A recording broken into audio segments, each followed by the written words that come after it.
In order to talk about chronic pain, we also, or the science of pain, I should say, we also need to bring up and talk about this concept of neuroplasticity, which really another word we could use in place of that is learning.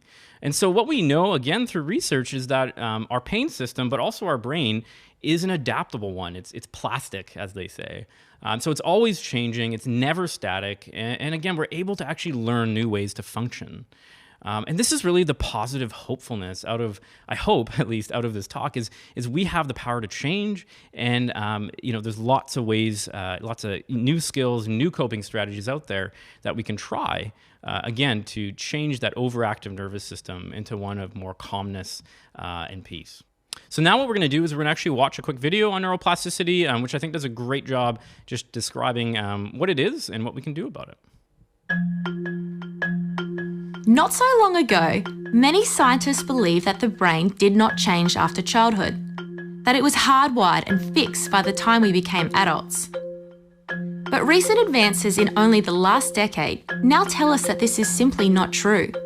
The brain can and does change throughout our lives.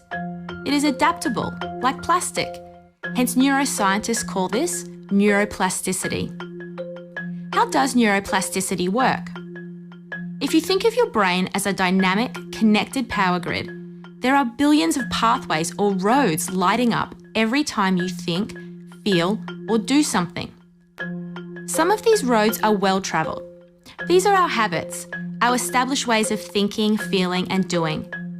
Every time we think in a certain way, practice a particular task, or feel a specific emotion, we strengthen this road. It becomes easier for our brains to travel this pathway.